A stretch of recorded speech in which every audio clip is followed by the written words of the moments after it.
Hey parishioners, Rob here from Final Third Cigar and Whiskey Lounge, and with me is Isaiah. Yeah. I don't know where to go with that. No, it's all good. It's all good. So, just so you guys know, we're having fun with this first one. We don't know if we're going to continue to do video, if we're just going to have a little bit of fun with audio, but what we're going to start doing is actually the Final Third Friday cigar pairing. So we're going to be doing pairings with liquor, with cocktails, beer, coffee, all kinds of different things as we get into this a little bit more.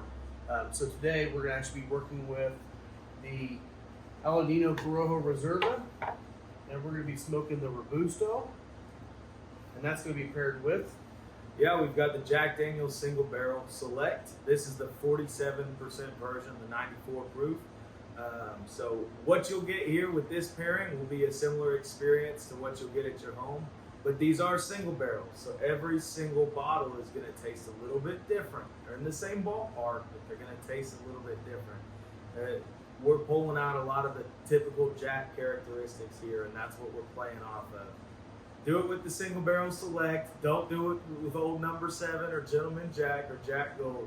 Just stick to what we got to you, and you'll be smoking well and having a good time. Yeah, we really thought this would be a great pairing, mainly because the notes that are in this Corojo Reserva, you get that cinnamon, you get the nutmegs, you get some strength to it. Paired with the banana and the Jack, we just thought that was going to be a magical pairing. And we've already smoked one, and we thought about it. We've written some notes, so we're going to be smoking along with you guys. But we did want to have some notes down so we can talk intelligently about it. But it's actually a really good pairing, so we're excited to get into this with you guys. So we're going to go ahead and cut and light our Corojo Reserva. If you haven't had one before, just come in here to the Final Third Cigar Lounge or Dance Place over at Riverman. You can get all the Aladino products. This cigar is just a nice rich cigar with all the high priming Corojo that Aladinos make famous. So we're going to be getting into these, and I think you're going to love it. Yeah, these are probably my favorite Aladino cigars, and they're made even better when one of our other parishioners, Trey Mac, would bring them to me. Oh yeah, yeah. Whenever Trey Mac brings them in, it's a good time. That's for sure. I'm telling you what, man, we need to get Trey Mac in here with his red coat more often. That's true. Trey Mac, where you at, buddy? Come on. All right, so let's get into this. I do want to talk a little bit about the cold draw. When we were looking at this pairing originally, the cold draw was just pretty magical because it's got a cinnamon and cocoa. Yeah. And as soon as we did a little sip of the Jack, after we took a puff on the cold draw itself, what did you get, man? It was immediately banana nut bread. Yeah, it was amazing. I mean, we had bananas Foster, banana nut bread, that chocolatey in there. It was just really, really nice, just on the cold draw pairing. Yeah. So I would encourage you when you're doing a pairing, do it along with the cold draw after, even before you light it, because you don't know what you're going to get. And as Gator always says, the cold draw really does open up those olfactory senses. And it's just a great way to find out what you're going to be getting into. Absolutely. So Isaiah's already lit up. I'll get lit up here real quick. Yeah, and we're gonna be smoking through this, so we're gonna be cutting forward a little bit. We already know what we're thinking about talking about with the cigar, but we're gonna continue to smoke and sample it together. So if something new does pop up, we can actually share that with you. So right now we're just getting into this first third, and I get a lot of earthiness, that cinnamon note again. Yeah. It's presenting as almost almond or nutty. It is, yeah. And the first time I think I got into just a little bit of that bitter dark chocolate. Not quite getting there yet, but we're getting close.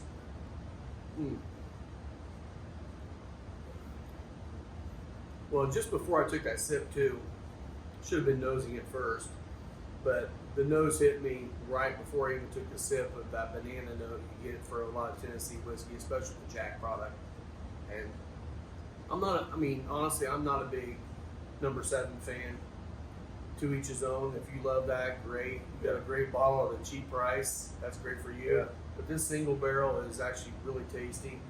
So immediately on the nose, on the Jack, I get a lot of almost a whipped cream, a very sweet thing, and then then it immediately gets into what we call the Jack Daniel's banana note.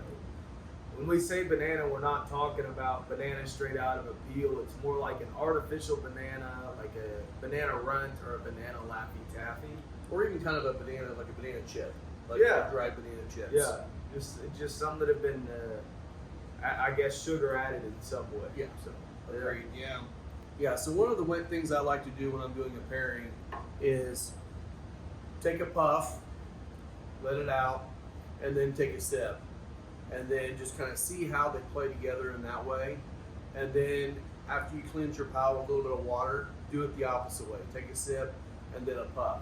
This cigar was kind of unique in that one. I really enjoyed it because when we were doing the puff one way, going from the, taking a sip to the puff, I got a really strong candied red hot note in the second third, which was really nice.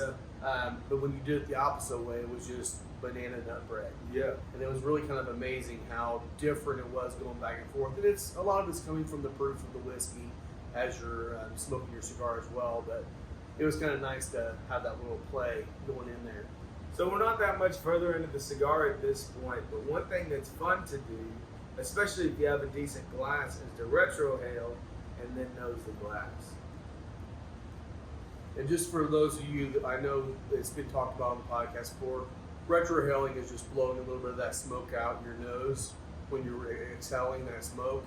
And, personally, I can only blow out just a little bit just because I burnt my nose when I was a kid and that's all I can get out. Isaiah can blow out all he wants to, and that says a lot about your personality. I guess so. It's just blowing smoke. But that's just what that retrohale is, just kind of blowing that smoke out, get your olfactory senses kicked in, and then nosing it through that again. Yeah, absolutely. So going straight from the retrohale to the glass on the nose, it is like straight churros. There's so much of that cinnamon, that bready quality, and that breadiness is really kind of in part from the cigar. There's a consistent like toasty note there. There is. Yeah, I think when we start out the cigar, I get more of a wheat toast, a light wheat toast.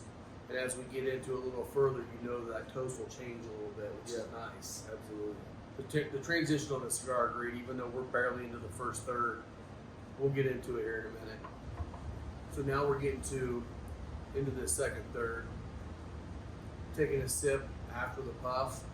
You're still getting those banana notes, but you're getting more of that toasted bread. Not wheat as much, but more like a white toast. But I'm also getting this, which I love in the cigar, the second third, getting a little bit of sassafras. Which is kind of unique. I've only had it in 2 cigars now, so I can't remember what the other cigar was. But I love that note in the second third of the cigar.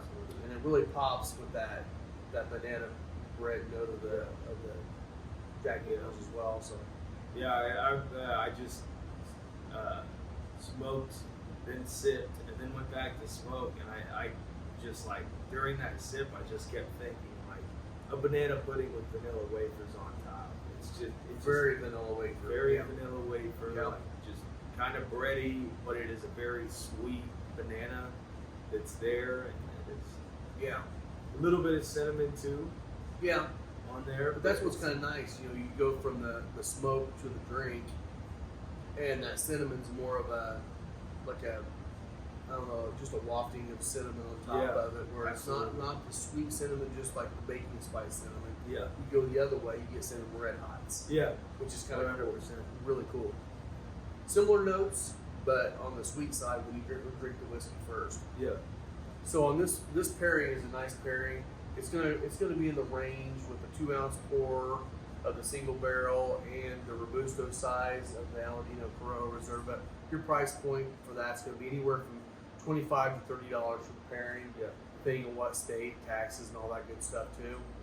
So what is the bottle price on the Jack? So this bottle, the Jack Daniel's Single Barrel Select, will typically run about $50. If you're not willing to commit to that, Jack has a lot of 375 ml bottles on the market. You can normally find those for around $28.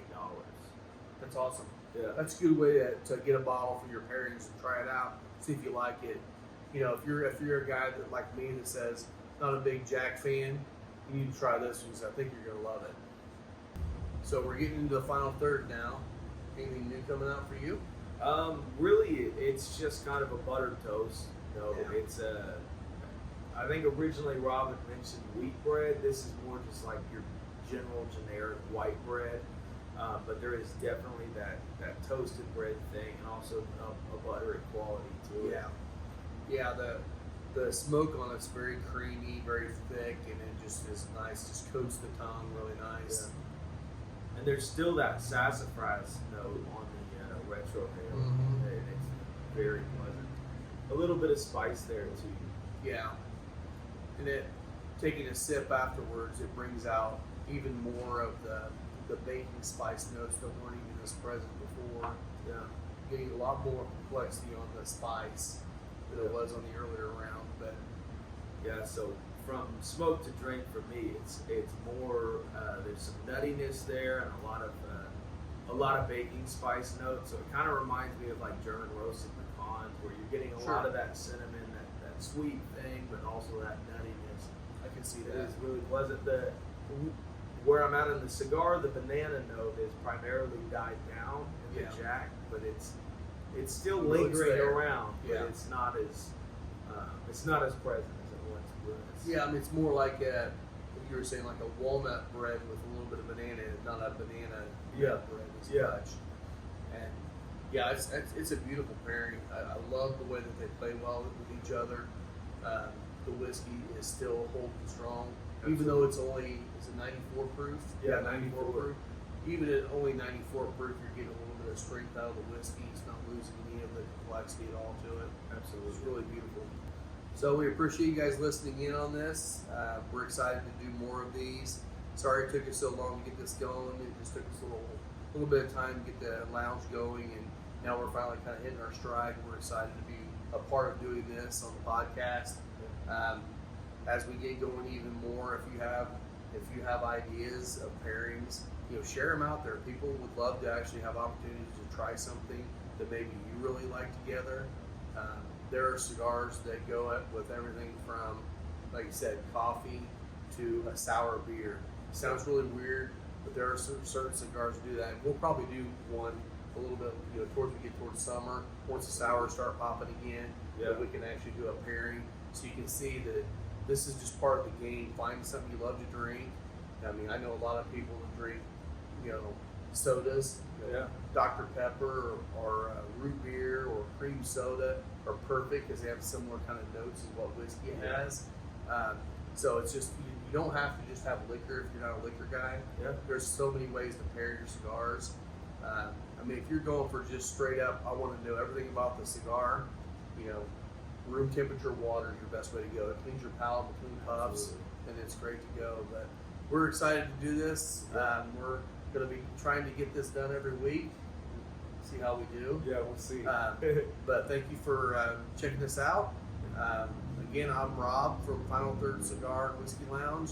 Instagram handle for me is at Final Third Cigar.